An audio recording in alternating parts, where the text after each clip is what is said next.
Please be seated.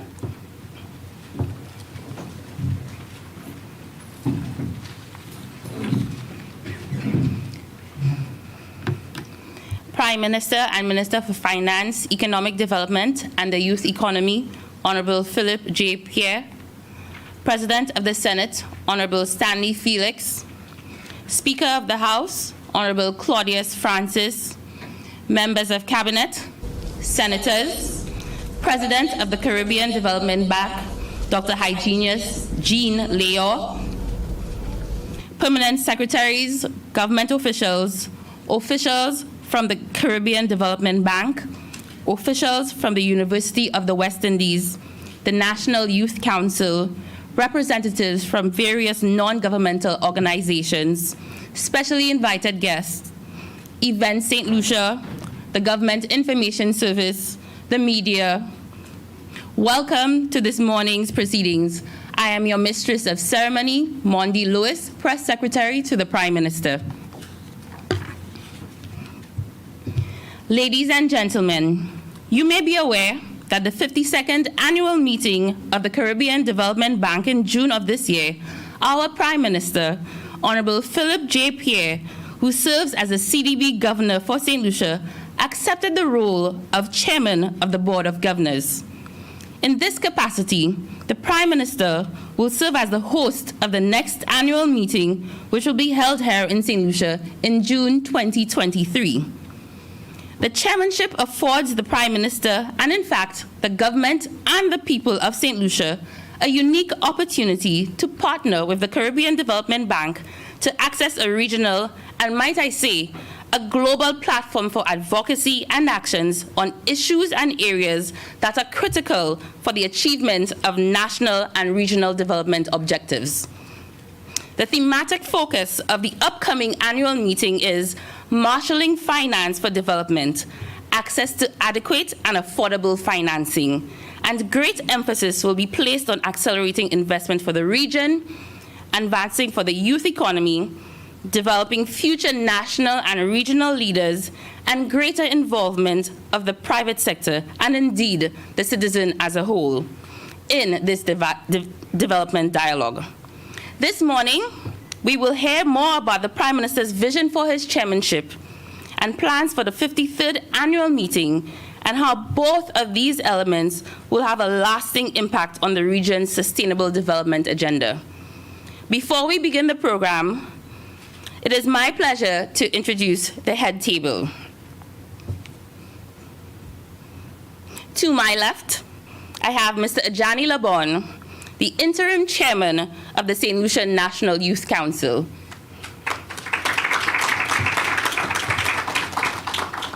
To his left, I have Dr. Hyginus Jean Leor, president of the Caribbean Development Bank. Next, we have our very own Honorable Philip J. Pierre, Prime Minister and Minister for Finance, Economic Development and the Youth Economy, and the Chairman of the Board of Governors of the Caribbean Development Bank.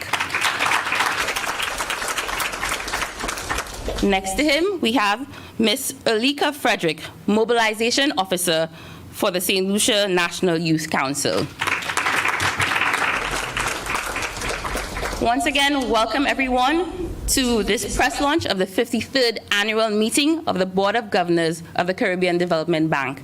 I now invite you to view the screen for a video presentation.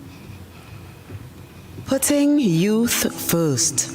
Known as the Helen of the West Indies, St. Lucia is not only simply beautiful, but she inspires the best in her people.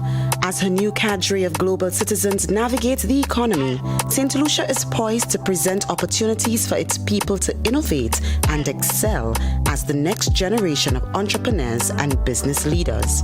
With access to affordable financing and resources to grow startups and to turn hobbies and talents into sustainable business ventures. A youth economy, both agile and flexible to provide opportunities the boardroom. Through mentorship, training, and funding, we are investing in our people to become ambassadors wherever they may roam.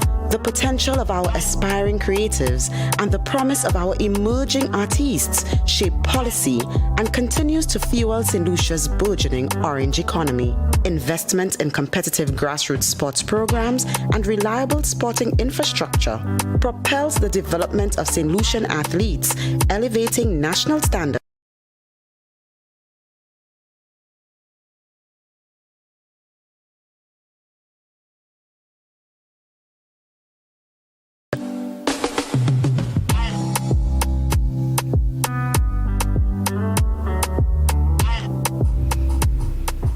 Thank you very much for indulging me.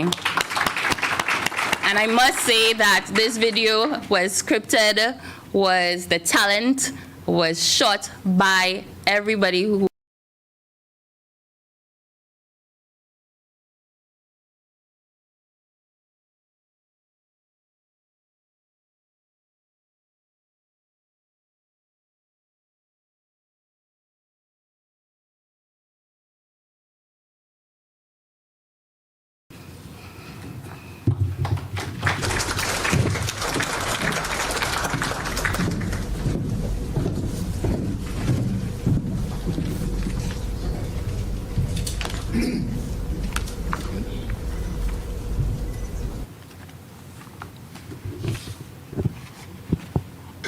Hi, good morning, everyone. Before we begin, let me just acknowledge the presence of our student branch and the many student representatives and youth representatives of other youth organizations at this gathering this morning. The St. Lucia National Youth Council, a collective of youth-led and community-based organizations, firmly believes in shared prosperity for the St. Lucian people. Young people aged 15 to 35 represent roughly 40% of the nation's population, while 60% of the region's population is under the age of 30. By virtue of this demographic, and in recognition of youth's continued contribution to national development, it is imperative that our economic and social structures reflect this reality. Access to services is a key principle articulated in the St. Lucia National Youth Policy. This policy recognizes the need to provide equitable access to resources and services required to fulfill the physical, economic, social needs of young people. Today, several programs and institutions exist to educate, train, and empower our youth to take charge of their futures. The National Skills Development Center, since 2002, has equipped thousands of young people with essential life and employability skills. Young entrepreneurs, owners of micro and small enterprises, continue to receive business development support from the Small Business Development Center, formerly the Small Enterprise Development Unit, and its network of powers, notably the St. Lucia Youth Business Trust and the St. Lucia Development Bank's Youth Enterprises Equity Fund. At the school level, the Junior Achievement Program has seen notable success in connecting young people, particularly students, to mentors and entrepreneurial skills training. The South Louis Community College and the Center for Adolescent Renewal and Education are undergoing major transformations to expand their reach and enhance youth's capacity through an industry-relevant education. Civil society organizations and centers for rehabilitation also provide young people with access to opportunities for social mobility through social support, leadership, sports, second chance interventions, and spirituality. The existence of these services speaks to progress that has been made over the years to embrace and harness youth as innovators, change makers, critical thinkers, communicators, and leaders. Notwithstanding, the reality exists for many of our young people that they are detached from the resources and opportunities on offer.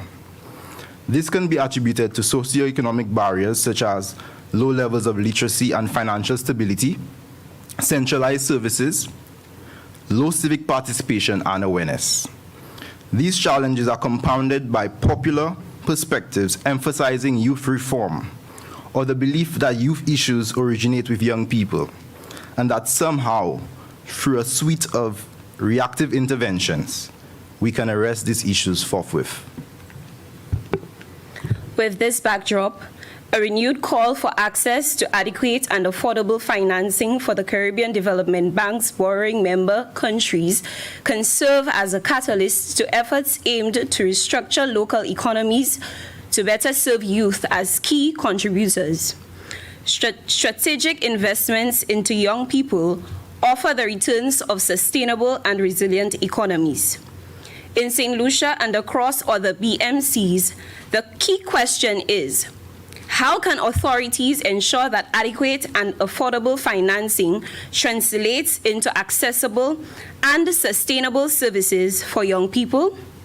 The concept of a youth economy to turn hobbies into entrepreneurship and skills to business speaks to a critical and timely policy shift which demands coordination across various fronts. We anticipate that the development of the youth economy leads to a broader discussion on youth and their participation in the economy and the related issues of youth mainstreaming, resource distribution, inclusion, and education. As previously shared, for years prior, entrepreneurial services, support services have existed to nurture ideas and startups into viable business models. Hence, considering the relatively unsatisfactory levels of youth economic participation presented by indicators of youth unemployment, registered youth businesses, and adolescent poverty, we argue that the issue isn't merely a deficiency of programs, but the inability of our system to sufficiently empower youth and enhance the coordination of existing services for increased access. Outcomes 1 through 3 of the CDB's Youth Policy and Operational Strategy outlines a roadmap through which we can achieve optimal youth economic participation. That is, through youth mainstreaming, active democratic participation, and intersectionality. At the foundation, this calls for us to address long-standing gaps in research and data collection for evidence-based decision-making. In assessing the impact of national entrepreneurial supports, the youth policy draft highlights a lack of quantitative and qualitative evidence of meeting the diverse needs of the youth population across rural to urban St. Lucia. We must expand our qualitative research capacity. We must seek to develop accurate knowledge on how young people think and the impediments to accessing support services. It is further necessary to ensure legislative coherence, enabling a favorable environment for young people and youth enterprises to be conceptualized, registered, and scaled. We refer to 4 key policy areas for review. Number 1, financial services. A review of bank lending policies towards more favorable lending arrangements, such as the recognition of movable assets as security for youth enterprises. Increased incentives for private sector investment into startups, among other pertinent matters. Number 2, affordable housing. The fast tracking and the expanding of state initiatives get towards providing accessible and climate resilient housing at favorable rates for young people. Number 3, educational reform. A review of policy to address the education system to labor force skills mismatch by promoting alternative learning pathways and ensuring education on industry-relevant skills of digital and financial literacy, leadership, critical thinking, social consciousness, and innovation. This is critical as young people, youth businesses also require well-trained employees for their scalability. Number 4, social protection. Comprehensive and equitable social protection frameworks enabling vulnerable and fringe populations to access special financial services and tailored training programs. The current 5th industrial revolution presents a golden opportunity to an economic restructuring where young people are actively supported as the drivers of emerging industries. The St. Lucia National Youth Council calls for the recognition of young innovators as pioneers for a resilient St. Lucia. The public service is urged to pilot these innovations for scalability and to increase private sector confidence to invest into young entrepreneurs. For us, optimal youth economic participation calls for a decentralization of power in society for the equitable distribution of the country's resources. We are elated to join the series of events leading up to next year's Board of Governors meeting and look forward to discussions that will inform the strategic financing of youth enterprise and development.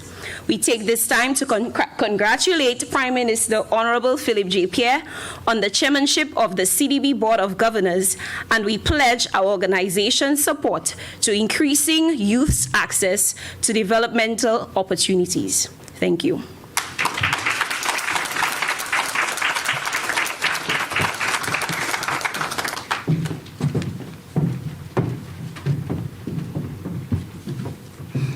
Thank you very much, Mr. Labon and Ms. Frederick, and thank you for being partners with the Government of St. Lucia and the Caribbean Development Bank. No stranger to St. Lucia. Also, I proudly like to say, a son of St. Lucia. I know the region has adopted him, but I would now like to invite Dr. Hyginus Jean Leo, President of the Caribbean Development Bank, to deliver remarks.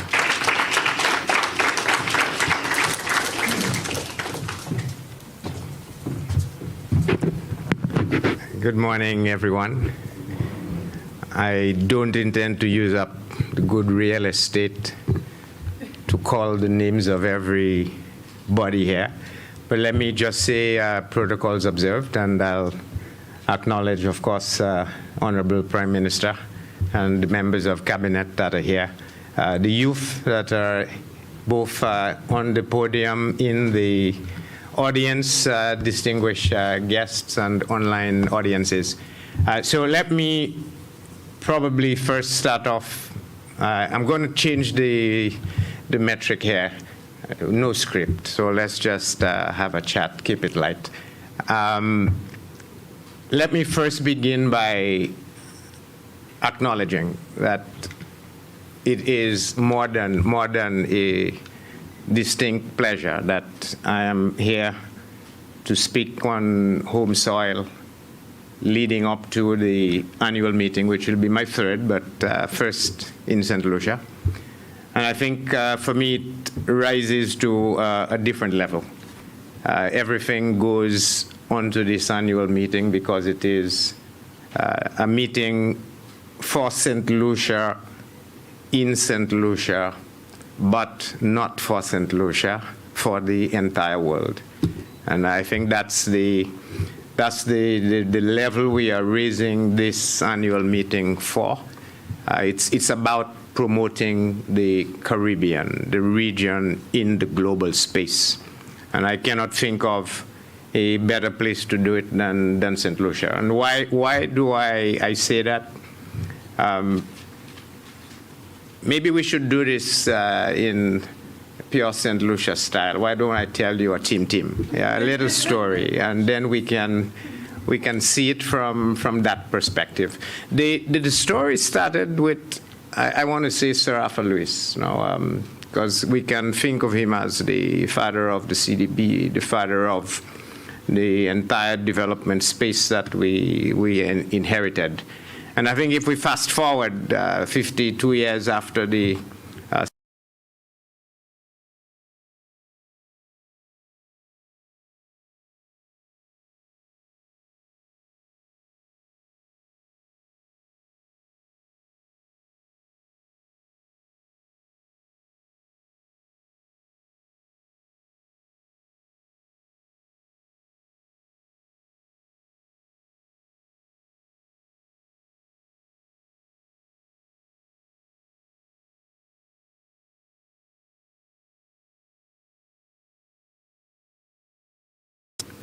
let's imagine a region where everybody cannot be rich, but where we have sustainable livelihoods. And sustainable in the sense of being able to have everything you want being able to enjoy a certain level of welfare that you can identify as being there. Second, that you have economies that are resilient in the sense that they can withstand shocks. When shocks occur, whether it's climate, whether it's external, they can bounce back. A region that is, in all sense of the words, connected.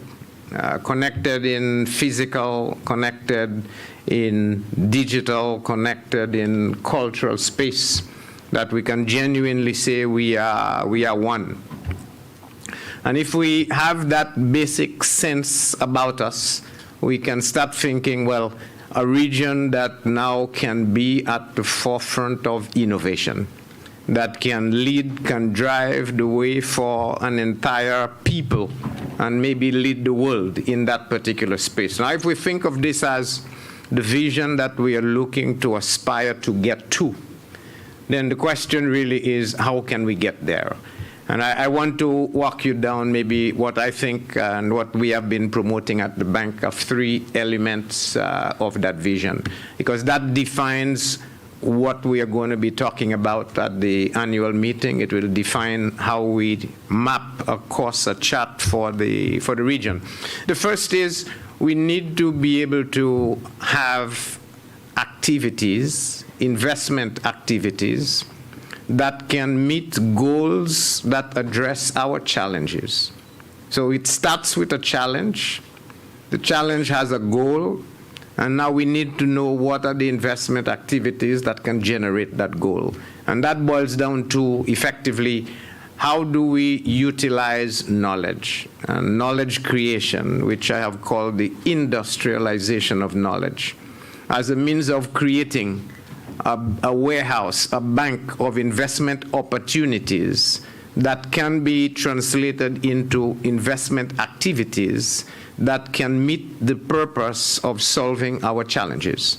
And I can quickly give you at least 6 challenges that I think we need to be able to address, and we can call them 6 goals. Food security, water security, from potable to sanitation to solid waste management. We can think of energy security as necessary and critical. Shelter security, education security, and health security. If you can just think of those 6 goals as meeting the challenges of development that we have, we can begin to think of development as a people issue, where we can focus on elevating the level of welfare to talk about now the sustainable livelihoods that we talk about. Now, if we can get that into place, we need to first wrap our heads around one thing. Governments, or the model of governments delivering on this, is past. It is history. It is not feasible. And so we have to first change our mindset. Governments cannot do those things, should not be expected to do those things, but we cannot leave it either up to the private sector to do it. What we need, and what I would want to put on the table, is we need now a new model of a partnership for development between the public and the private sectors that can work together to address those goals, to actually get us to addressing and achieving the challenges that we talk about, overcoming those challenges. So that's the first leg of the 3 things that I want to talk about. A partnership in development that can promote adequate and quality investment activities that can meet the goals we can agree on, that can therefore overcome the challenges that we face as a people. So that's the first. The second is, even after we get all of those investment activities there, you cannot do anything in today's modern economy without finance, which now takes us to the second, maybe most important problem we face, and we've dubbed it access to adequate and affordable finance. It has to be adequate, meaning it has to be enough. and it must be affordable, because if it is not affordable, we end up in a debt trap that we cannot get out of. So that becomes the single most focus that we want to be able to address. And so we've made this the theme for 2023's annual meeting, which translates to starting from now all the way through June of next year, we want to be mounting a number of activities that can help address the issue. We will not get there overnight, but start to work towards addressing the issue of access to adequate and affordable finance. Now, that has two components that I want to briefly touch on. The first is it must be multi-source. Multi-source means, one, there has to be our own efforts. And what I mean by own efforts is national savings must be raised. In other words, we have to generate our own finance. The second is we must mobilize private sector finance. There is talk of private sector finance in the region. How do we mobilize that to add to that pot? The third is we need to get more concessional finance. That's the affordability part. And that's an advocacy issue. How do we as a region get access to more of the concessional finance? And the fourth part to this is there is already a large pool of concessional finance that exists. How do we get more out of it? And a very large part of that pivots around an issue that we face, and that is access to concessional finance in general is dependent upon our per capita gross national income. What that translates to is all of our countries in the region are deemed to be too rich to be able to access concessional finance. And so what we need to work on, and CDB is working studiously at this, is to come up with an alternative mechanism that would say we can access finance because of our vulnerabilities and resilience capacity, our ability to bounce back, that does not rely on the progress we have made, which is that we have attained by increasing our GNI to the point that we no longer qualify for concessional finance. We should not be paying the price of progress. And so we need to find a way of getting the international community to be able to help deploy concessional finance in that particular way. The second component, although it is multi-source, is it has to be multi-instrument. We cannot assume that all finance is equal. And therefore, we need to be able to distinguish the terms you have for finance for rescue operations. For example, after a hurricane hit, you cannot say you are getting money on the same terms as the terms you will get finance on if you are in recovery mode after the cleanup has occurred in the rescue operation. And it cannot be the same terms as you need for longer-term finance to help you position yourself in a totally different space. And so that then becomes the three measures that we need to do. And we need to start thinking of designing instruments such that these instruments are internally consistent in the sense that they hang together at any one point in time, but at the same time, they are what we call temporally consistent, in that the decisions and terms that you have in the short term does not become a problem in the long term. And so we should be coming up with a financing engineering type of idea that utilizes the combined sources we have with the different types of instruments we can muster that remain internally coherent and at the same time temporally consistent. I think that's the challenge that we have to face on development. The third leg that I want to talk about is the bigger issue of implementation. So I have the projects, I have the finance. How do I actually deliver? And that's the biggest problem I think that we face. And that has, I want to proffer 3 components. The first is the relationship with the government. I had already told you that we need to have a partnership between the public and the private sector. So relationship with the government becomes an important part of that partnership. How do we craft that? How do we agree on it becomes an important element. The second is we need a monitoring and evaluation system.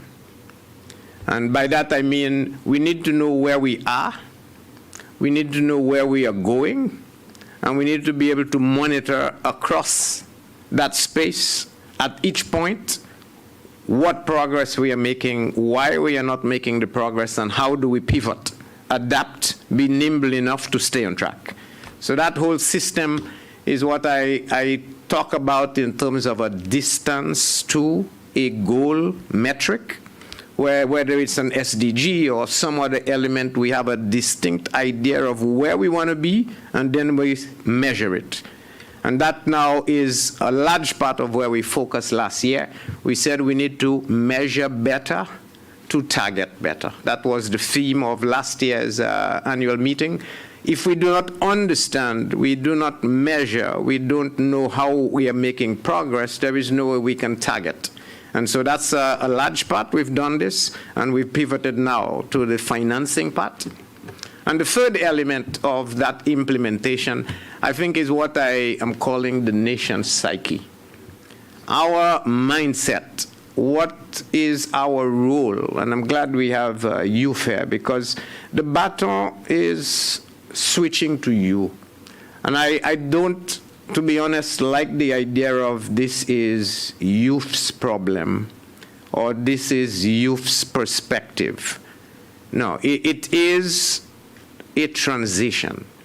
We are in a continuum, and we are moving from the young future leaders to the current leaders. Because you are youth today, trust me, in 5 years' time, you will probably no longer be called youth. But does that mean your work is any different or less? No. So let's think of the future leaders. And so once we put it in that mindset, it is not about you. It is about the future of the country. It is about the future of the region. It's about the future of the world.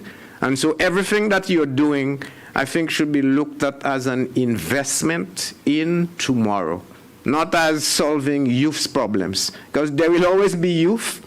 And when you say you're solving youth's problems, the youth of today, now when you get to solve it, it will not be about your problems. It will be now the youth of tomorrow. And it will be a totally different mindset. So the mindset issue of we are our own keepers, not for ourselves, but for tomorrow, the future. It's that future sense that I think we need to embrace, and to embrace it from a perspective of innovation. And therefore, in the investment in learning, we should be prizing 3 characteristics. Inquiry, having a question mark always in everything we do. Second is discovery.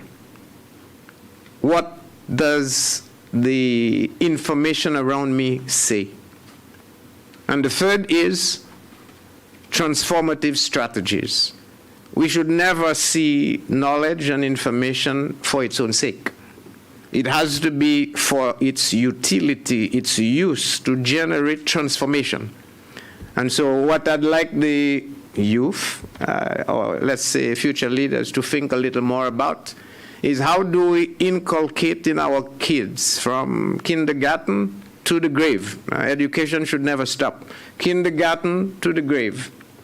A sense of inquiry and discovery and problem solving that is their entire ethos. That is what will generate the innovative spirit and the psyche of the nation that will actually take us to that next step. So those are the 3 elements that I think we need to focus on.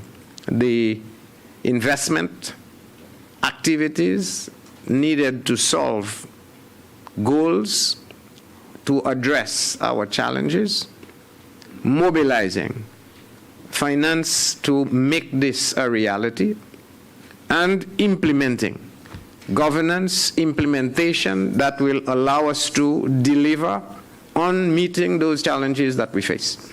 And that's the message that the CDB is putting out there. That's the message I would like to see promoted throughout this year. It's the message I would like to see come out of the annual meeting when we meet next year here in St. Lucia. A message that St. Lucians can take to heart, a message that the region can say they took from the demonstration by St. Lucians for the region, and a message that maybe even the world may want to adopt, that this is something worthy of development that we should be thinking about. But it's all rooted in the one last point I want to leave you with. Development is not about a slice. Development is a holistic process that addresses all parts of us. We as people, and we have emotional, social, and other needs. The country as a place where activity takes place. The planet where we all live and utilize resources. And so we should always be thinking, when we talk of development, economic, we should be thinking social, we should be thinking institutional, we should be thinking environmental, and we should be thinking financial. It has to be all of those combined in a way that stands together to help us to go through. So in closing,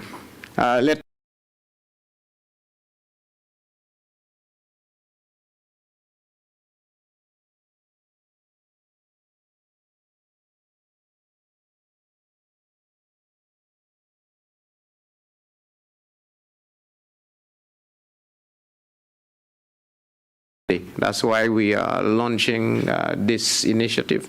And throughout the year, there will be activities, and I'm hoping a lot of it will focus on the youth or the future leaders of the region, not just St. Lucia, the region leading up to the idea of a very, very big, if you want, high point of promoting future leaders as the transition point for our future going forward. So with that, thank you so very much.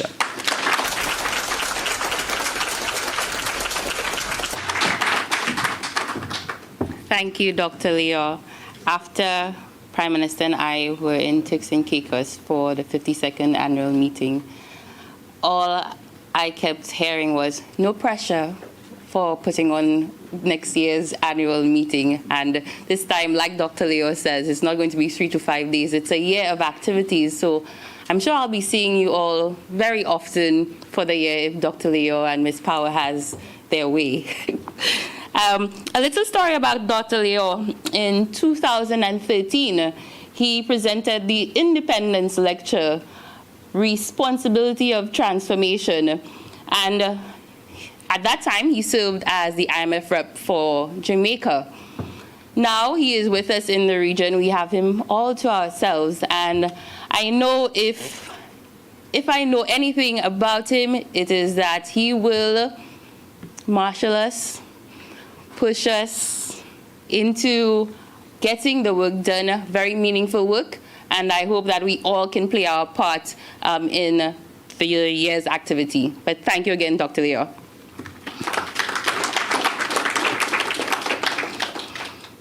It is now my honor to call on Honorable Philip J. Pierre, Prime Minister and Minister for Finance, Economic Development, and the Youth Economy, and also the Chairman of the Board of Governors for the Caribbean Development Bank.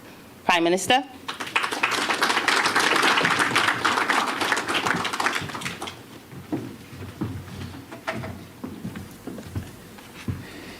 Thank you very much. After this lecture by the President, the last time I heard a lecture like that, I was somewhere at a university, and that was years ago, so there's nothing much I could say. I could just say good morning and have a good day. Let me recognize the members of the Cabinet of St. Lucia, the President of the Caribbean Development Bank, members of the National Youth Council, its President and executive members, staff of the Ministry of Finance and Economic Development, Senator Stanley Felix, President of the Senate, and the Honorable Claudius Francis, Speaker of the House, members of the press, ladies and gentlemen, good morning. On behalf of the government and people of St. Lucia, I welcome you to this media launch of the annual meeting which will be hosted in St. Lucia in June 2023.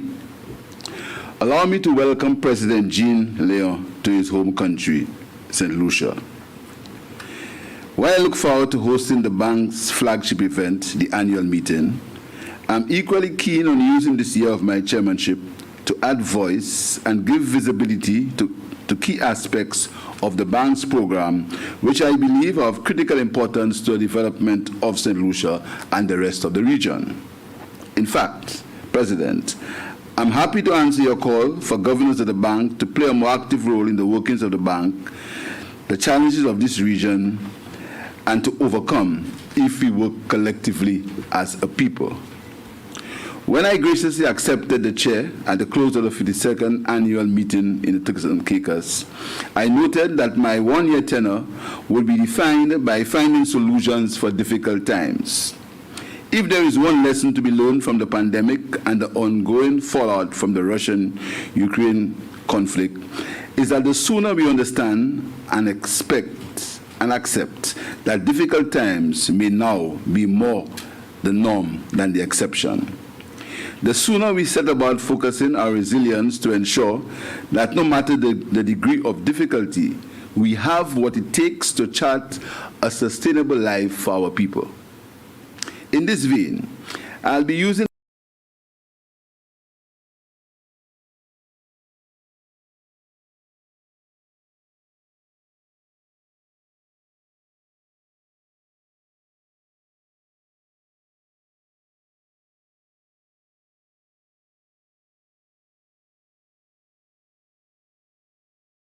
and 25% between 10 to 24 years. Given this large youth demographic, the potential contribution to social and economic development is significant. However, for this potential to be realized, optimal engagement of our youth in the economy is imperative. Unemployment and poor economic participation remain serious concerns among our youth.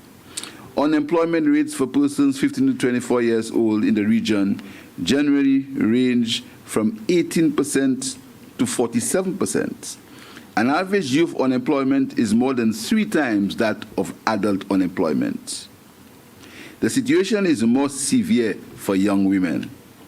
The situation is further compounded by the effect of the COVID-19 pandemic, which further reduced prospects of employment. It is important that an environment is created for young people to be allowed the opportunity to engage in the activities that they enjoy.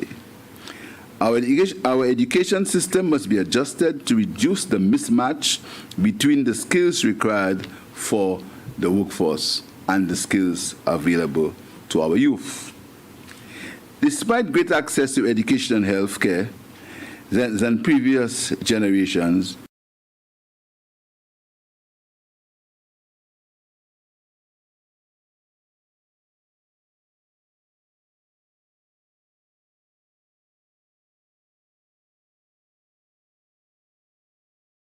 the primary agents of change and a key to reform and to build our region. They possess unmatched levels of innovation and creativity, and in them, we can find the solution to some of our developmental challenges and emerging opportunities. In St. Lucia, my government is committed to investing in our future for the creation of a youth economy, which we believe will propel the sustainable development of our country. We hope to convert hobbies into entrepreneurship and skills into business. In so doing, we are focused on youth entrepreneurship and business growth through the establishment of an agile, specialized agency, the Youth Economy Agency, or YE, for the provision of financial and technical assistance. Our aim is to harness and channel the untapped innovation and creativity and to foster the emergence of a truly transformational youth economy. It's my desire to see this and similar approaches take root across the region. I stand ready to work with the CDB, especially in the context of its youth policy and an operational strategy to which our local efforts here in St. Lucia are very aligned. In relation to access to adequate and affordable financing, which I note will also be the theme for next year's annual meeting, it is well accepted that given our prevailing debt sustainability constraints, our region needs to develop new and innovative financing mechanisms to foster social, economic, and environmental resilience. The classification of many of our countries as middle and high income solely on the basis of per capita gross national income, the GNI, is devoid of consideration for inherent vulnerability to environmental and economic shocks and our low propensity for speedy recovery. This has significantly constrained access to much-needed concessional resources to fund development priorities such as mitigation of and adaptation to climate change. It is for this reason that St. Lucia is firmly behind the innovative work being undertaken by the Caribbean Development Bank to develop the Recovery Duration Adjuster that seeks to incorporate a resilience-adjusted gross national income measure to determine access to concessional finance. In closing, I reiterate my support for the President of the bank and the work of the Caribbean Development Bank. I look forward to a year of intense work on behalf of the people of the region, and we in St. Lucia are ready to welcome the membership of the bank, to which I anticipate will be a highly successful annual general meeting in 2023. I thank you.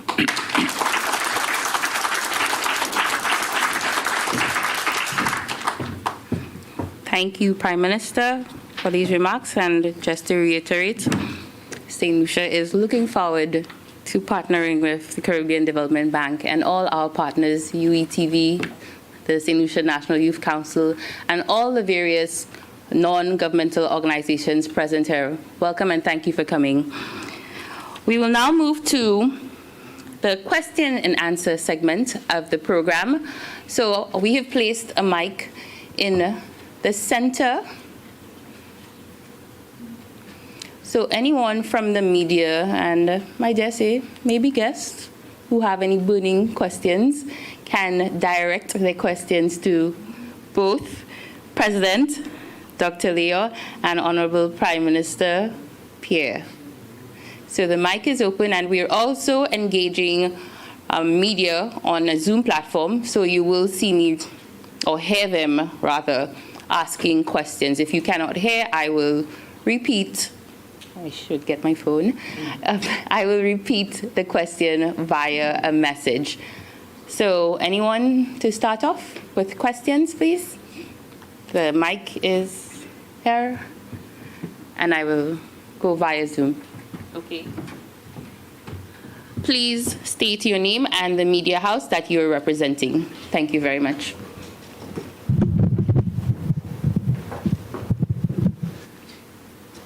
Yes, good day. I'm Reginald Andrew, The Voice Publishing. Dr. Leo, it was a very informative lecture, like we said. Now, there's one area that I particularly want you to give a little briefing on. You spoke of to meet the challenges of development, that we would have to elevate a level of welfare to sustain livelihoods. So when you speak generally, it would take in different sectors of the society, from the fishermen to the farmers, to the schools, to the students, the public sector. How would you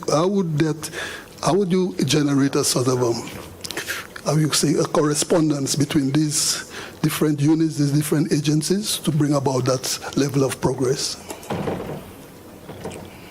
Synergy, like among these. Yeah, there is no mapping as such. What we I'm making is two statements. The first is that one of the elements that define an improvement in the development space is that people, everybody, have what we can call broadly sustainable livelihoods. And the underlying word here is sustainable, meaning livelihoods that you have, and livelihoods include your entire way of living, your economic, your social, your access to services, your general well-being.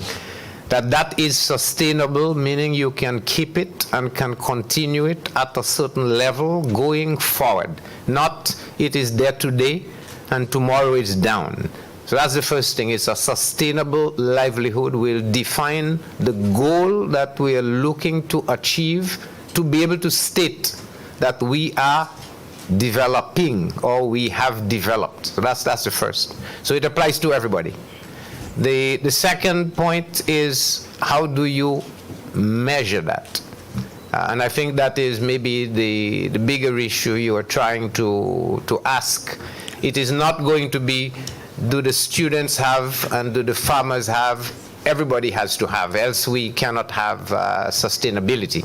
But as I said, sustainability in itself cannot be at one level where you say everybody is rich, because if everybody is rich, then you cannot distinguish rich and poor. There's no distinction.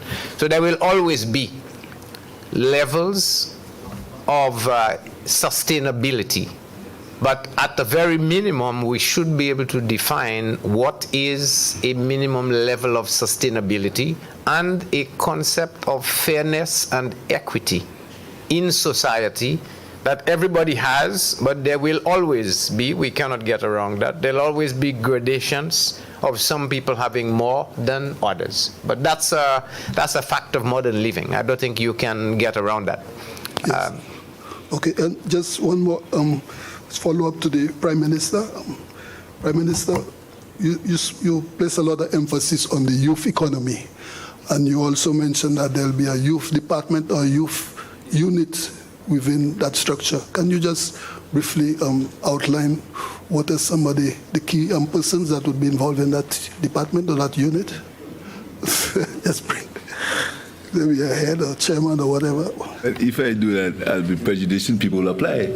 Oh, well, I didn't know. I thought it was already set. But Now, okay, what we will have is a statutory board that will conduct the business of an agency called the Youth Economy Agency. And the reason why we're doing it in that way is we want to have a flexible organization, flexible and agile. So it will have its own board, its own rules, its own regulations, because we want to limit the frustration that young people have when they look for finance. Most times, when young people go for finance, they ask them experience, collateral, business plans, etc. They will need to have that. But initially, a young person who has an idea and needs sometimes between $2,000 to $5,000, you can ask them for a business plan, you can ask them for collateral. So what we're going to do is we're going to be helping these people with small amounts of money in the beginning whilst they develop. So that it's not going to be freeness money. Like, we're not going to be just giving money out. We're going to assist with a grant for those who are just starting, which will graduate into a loan at some point. But the idea is to have access to finance. But that doesn't come without training or mentorship. You can't just come in and just get money. There's a process, but you want to make it easier and affordable for young people to be able to get in a pretty quick manner what they need to start their businesses. Thank you very much, Mr. Andrew. I have one question from Zoom, and then we will continue. I take it that's me. Thank you very much.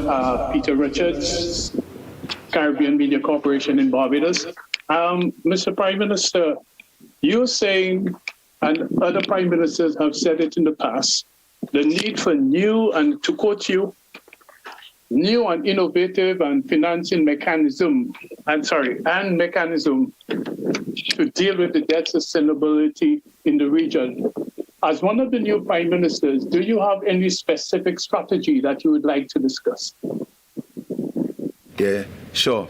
As I said, the CDB, they're working on RDA, which basically means that they want to align our vulnerability to our financial needs.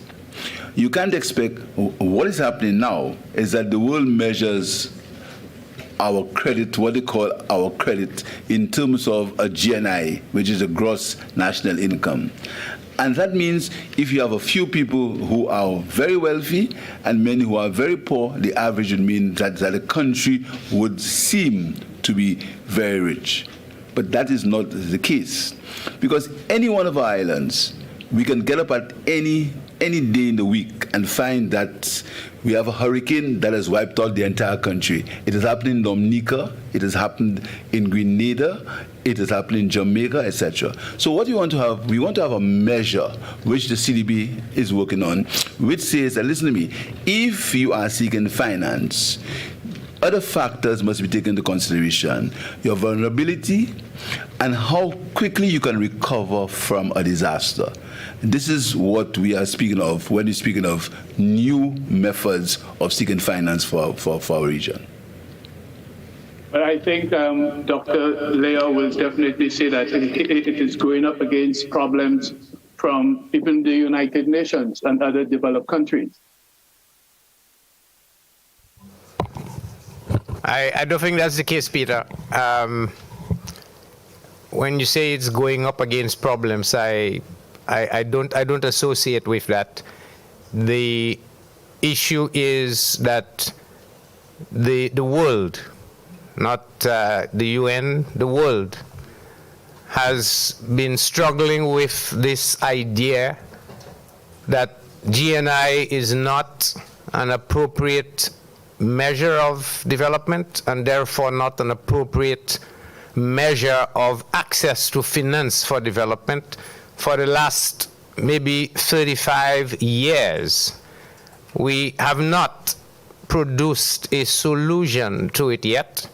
And where we are now is that the world has agreed we do need to find a way around it. And so there's been a lot of work that has been done under the concept of the MVI, the Multi-Dimensional Vulnerability Index. So the CDB idea is within that same space as a Multi-Dimensional Vulnerability Index, except that we have broadened the concept to be able to distinguish vulnerabilities that you have, which is before an event actually occurs, and vulnerabilities that you have after an event occurs, and those vulnerabilities must change after a crisis occurs. But when you have that change in vulnerability, then what happens is your ability to recover after that crisis becomes prolonged. And therefore, it is not possible to actually use the vulnerability alone before as a means of arguing that this is the entirety of how you will determine your access to finance. So that's the key point that we have been trying to do. In other words, we are using two elements here. The first dimension of looking at vulnerability is what we can call a definitional dimension. You could say you have economic vulnerability, you have social vulnerability, you have environmental vulnerability. These are multiple factors that influence vulnerability. But there's another part to vulnerability that is not included in standard measures of vulnerability indices, which is the temporal side. In other words, the pre and the post, the ability to recover, the static before and the dynamic of changing. So that other part, when you put it in, defines, as it were, a multi-dimensional, multi-factor view that says what you want to really measure is a country's internal capacity for resilience. Now, if you have that, then what you end up with is you say every country in the world has an internal resilience capacity. But countries like ours, the developing countries, the SIDS, have lower resilience capacity. And the capacity is lower because when a hurricane hits, it destroys essentially the entire country. When you have a shock, like we have now, the price shock of the Ukraine war, it has untold impacts on your country. So irrespective of whatever policies the government of the day is doing, its ability to come out of that impact is prolonged, is more difficult. And therefore, even if your risk is higher, markets are giving you the wrong end of the stick. Because what they are doing, in effect, is to say your risk is higher, therefore the price of money is higher. But it is at the time when you need most assessment, you need concessional, because it is, you need the money to help get you out of the problem that you have. And it is almost axiomatic. It doesn't matter how rich or how poor you are. If a hurricane goes through the region, every country gets the same hit. It doesn't distinguish, it's like COVID. It doesn't distinguish if you have 10,000, 5,000, or 20,000 GNI. But having gotten hit, the international markets will say, well, you started at 20,000. And because you were 20,000, you were rich. Therefore, you cannot get concessional finance. But after that hurricane passes, you can't claim you still have 20,000 per capita GNI. It must have fallen. It must have fallen. Therefore, we need to have a different measure of pre and post crisis to talk about what is a fair and equitable way of actually addressing the issue of access to finance. And so I think, Peter, to get back to the point you're making, there is a lot of support in the international community for the concepts that I am talking about. And I've been on the circuit throughout the year promoting it, and I can tell you the international community doesn't disagree. What we do need now is to be able to get to the point where you have total acceptance, such that you can get approval at the level of United Nations that can now say this is where the world wants to be able to operate. And let's agree on modalities. There will obviously be differences because everybody sees this thing in a different way. But that is where advocacy comes into play. The countries of the region, the heads of state of the region, going into United Nations General Assembly in September, should be making that point of advocacy that this, at least, we don't have to claim it is the Holy Grail. It advances our prospects for getting access to finance on better terms than GNI.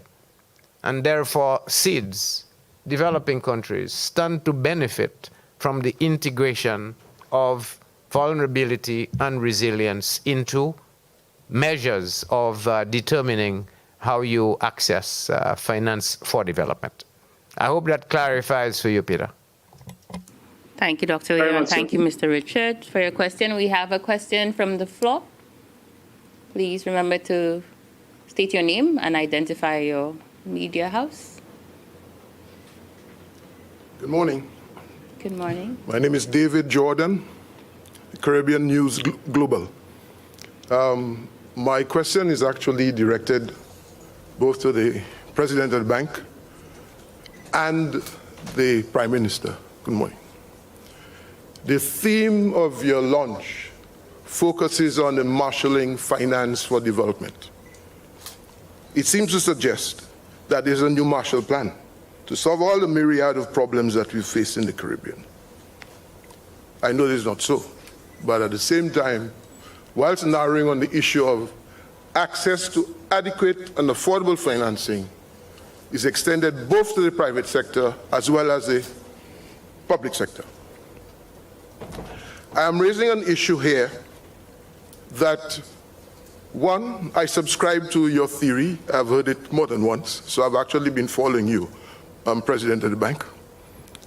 And part of the issue is that we in the OECS, and the question that I've raised before, we in the OECS are actually out of the full gamut of access. I may not necessarily want to raise the institution, but I've been told by the leaders in the Caribbean, even the institution, CARICOM, that it is costly for the OECS to access that particular institution, whereas in fact the other member states access it reasonably, both in the context of getting the capital as well as elements for training. As a consequence of our not being members of the body, and the argument that there is an excuse of cost, we find ourselves eliminated, not embraced within that framework so as to access concessionary financing. And if I could say that the institution is I, you would know which bank it is. Having stated that, it means, therefore, the approach and the theory that you have developed, and I wish I was privy to this type of lectures earlier, but we have not changed our approach in terms of transformational economics. And I am happy that we associate with this. The issue here is that if we have access to these multi-sector institutions or multi-approach that we could adopt, it means, therefore, we'll be well placed, just like our larger developed members, to access funding at reasonable rates and less onerous conditions. Now, that being stated, it would mean, therefore, your theory, Dr. Leo, begs the question of our ability to access those institutions and at a cost. What is the bank about to do within that period since you've started your tenure to enable OECS territories, and I know you ought not to appear to be partisan or partial in your approach, what opportunities are there for us to be part of that whole framework, noting full well that even within member states or the members of the bank, you have issues of inability to implement the capital projects whilst they do the budgeting each year. Because here comes the whole issue that you have addressed, mindset and so on how you approach financing, because nobody's going to give you financing without your plans and your ability to implement, your capacity to implement. So that addresses, for which I will move directly to the Prime Minister. It is all good and well to focus on the question of youth economy. But I'm aware larger territories, larger countries also embrace the wisdom and mindset of the persons who have been exposed, not necessarily the brightest, but they too have a role to play in terms of merging that effort. So whilst you have proposed the youth economy, I know there's a task for that body when set up to develop policies, programs, and so on, but it's how do you integrate this with the experience of what currently exists as an asset? Thank you. I'll answer you first, because the chairman, the president will do the rest. The four aspects of the youth economy: training, finance, marketing, and mentoring. So that is where we're going to use the experience of people who've been there before, who've been successful, and they can discuss with the youth the methods that they use to see how we can marry the two ideas or the 3 or 4 ideas in something sustainable for the young person themselves. So mentoring is actually there. Thank you, Prime Minister. David, good to see you. I don't think I've seen you for the last probably near 40 years or thereabouts. I want to repeat something I said, because I think you may have taken it a little out of context.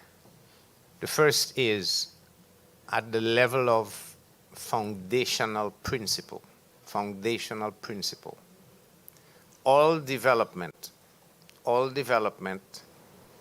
ought to be, I don't want to say is, ought to be about what do you need to do to achieve a goal that overcomes your main challenge. And because challenges are naturally integrated, I made the point that development, therefore, cannot be a sliced problem. It has to be a holistic problem. To be able to address any of the goals that we are talking about, any of them, you need to have modalities to address it. And I use the term investment activities, because you need to invest in some form to address a goal, whether it's invest in education to address an investment goal, or invest in infrastructure to address your connectivity problem, or invest in, say, MSMEs or youth to address the problem of diversification. These are activities for goals. Once you have agreed on those, the point I was making is you cannot, underline cannot do anything in any economy, OECS or not, without finance. That is the automatic point in any economy. You need finance. That finance has 2 dimensions. It has to be adequate, meaning I cannot solve a $1 billion problem with $10,000. You won't solve it. Has to be adequate, meaning a $1 billion problem requires a $1 billion of finance. And it must be affordable. Yes, I can get $1 billion to solve my $1 billion problem, but if it is going to come at a cost, that means I'm now perpetually in debt, then I have not solved my problem. So hence why we said access, meaning how do I have access to, adequate, quantum, and affordable finance. That's the bottom line. Foundation, I think no one can query that. Once you get to that point, that's where I think you made the, I don't want to call it an error, but it's getting there. You made the point of limiting the access to finance to IFIs or MDBs. MDBs, IFIs, international financial institutions, are only one of the potential sources that you can have of finance. And hence why I said you can have own-generated funds, you can have private sector-generated funds, you can have concessional funds, and you can use concessional that you already have and use it more effectively. All of those contribute to now the pool of funds that you have. And so the only issue now is how do I get access to those? And the access to those, because it is a pool, does not have to be only through what you call the unnamed institutions. It doesn't have to come with the architecture of lending from those institutions. We are talking now, how do you create instruments that can be deployed to meet the goals of development, having now mobilized that pool of resources. So that is the theme that we are talking about. When we say Marshall, there's nothing about a Marshall Plan. It's a simple verb. Marshalling, mobilizing, bringing together adequate and appropriate finance, such that we can access it, but access it with a purpose. And the purpose is the purpose of development. And that development has to be the challenges that we are looking to overcome, and what are the agreed goals that will indicate that we have overcome those challenges, and working backwards, what it is that we need to do to actually get there. It's a process that we are describing. So I don't think we should be conflating that with the idea of the internal infrastructure around borrowing or financing from international financial institutions, or those that OECS members are members to, and those that they are not. It doesn't really matter. All we are saying is that we can mobilize resources, and we want to be able to access those resources we would have mobilized such that we can deploy them with a purpose, the purpose being the purpose of development. Thank you very much, Dr. Leo, and thank you very much, Mr. Jordan. We have to take another. You've had two questions. You're allowed one question and a follow-up. Thank you, but we have to move along. Our last question for this morning's presentation, Ms. Alfred. Solange Alfred, HTS News Force. My question is for you, Prime Minister. First and foremost, what is the strategy that will be looked to be implemented for the youth economy to ensure that access to funding reaches the bloc to fast-track them to the boardroom? The answer to that is communication. We will have to get there and speak to people, almost like a campaign. You see, the problem with the bloc is the problem of trust. The people in the bloc do not trust the system. They think the system takes too long, and the system always conspires against them. So we have to communicate. We have to make them understand that, listen, this thing is for you. And as the president says, you are the future leaders, even if you are on the bloc now. And that takes me to another issue of people being stigmatized because of where they live.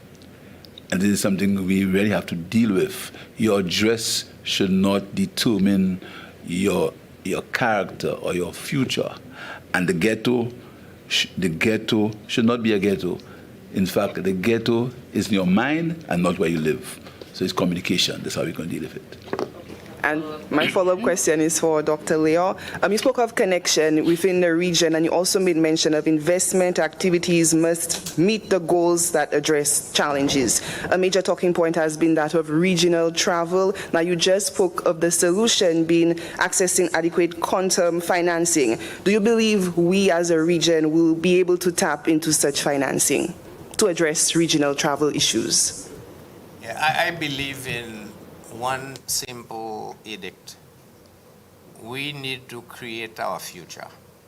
That's the only way we can predict it, is if we can create it. And so let's not think of access to finance as a passive activity. It is not. Access to finance is an active activity, proactive activity, that we now need to say, what do we need to do, what do we need to create, such that we have the financing that will lead to the goal, as you rightly say, of addressing the challenge of connectivity. Connectivity is a major challenge, whether it is physical, marine, air, road. Connectivity at the physical level is a challenge. Connectivity digital is a challenge. How do we ensure that the entire region is connected? Cultural. How do we get past the narrow sense of, I am St. Lucian and St. Lucian alone, and anything that goes beyond St. Lucia, I don't care. No, that is a problem. So when we say connectivity, we are talking about all dimensions of connectivity as the challenge. What we need is to work backward. What is the goal?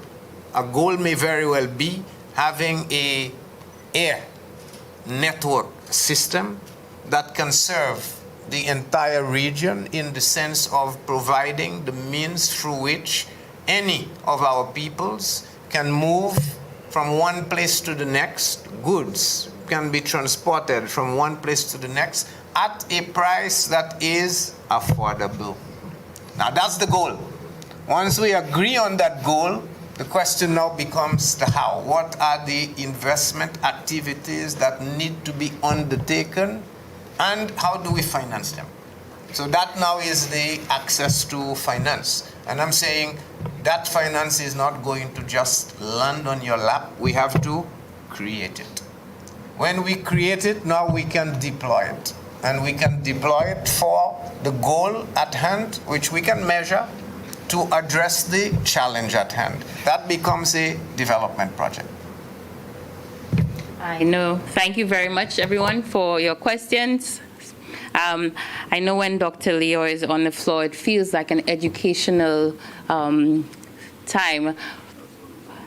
And I know everyone is very keen on learning more about the youth economy. So this is a great starting point for our press launch, not our lecture. But thank you, everyone, for your interest. We will take that last question from Zoom, and that's it, everyone. I just want to ask Dr. Leo, in regard to what he was saying there, what then is his advice for Caribbean governments going forward with regards to LEAT? Peter, you are being as mischievous as always.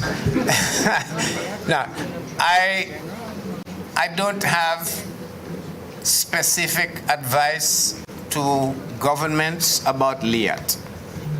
If I can offer any advice to governments, it would be, let us work together to agree on a goal that can address the challenge of connectivity in all of its lines, and let us create, I want to repeat the word create, the investment opportunities, and that's both the activity and the financing, that will allow us to overcome the transportation issues that we face in the region. And I can equally say to you, it is not impossible. We need to get out of the impossibility trap that nothing is possible. Everything is possible. We just have to be creative enough. And if we do that and we are committed to finding solutions, I think we can find solutions. I have so therefore you should show them. So therefore you should show them that creativity trap. You should deal with that creativity trap then. Of course, we can deal with the creativity trap. It means coming up with ideas that people can consider. Okay, thank you, Mr. Richards. I have a very eager young lady in the front who wants to ask a question, so I will allow her, and then that's the last. Thank you very much.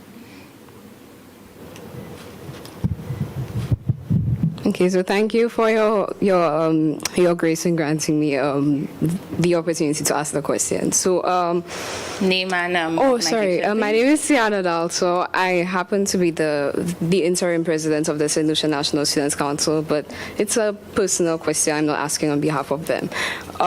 So my question is, considering that the tourism industry is one that's ever expanding, and employment in that industry seems to be seasonal. I want to know, how is it that we support, our responsibility to provide a labor force to that industry at the same time as we try to promote the youth economy? Do you understand the question, or should I rephrase it?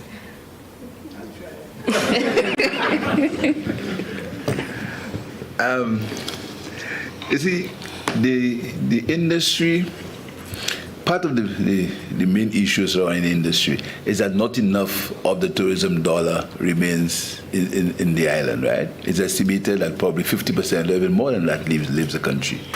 What I want young people to try to do, ought to do, which I'm sure they can, is to look for innovative means so that the million people who come to St. Lucia and the millions who travel and come to the region, they can find something apart from a T-shirt for a tourist to get in St. Lucia. Very simple things. I sort of simple things, like hair braiding. Tourists like to get their hair braided, some of them. They can develop a whole industry around that. The business of pedicuring and manicuring. What about a manicure? Because young people or people have nails. You put something like a piton on it, the pitons, right?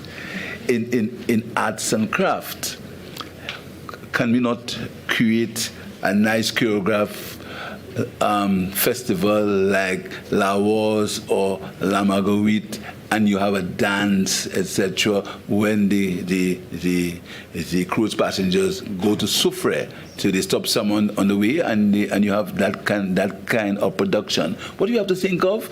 And this is why young people are the ones who are going to be at the forefront of that, to find some innovative way for tourists to spend the money in St. Lucia. If you do that, and you can sustain that kind of momentum, you will find tourists coming to St. Lucia for these different events.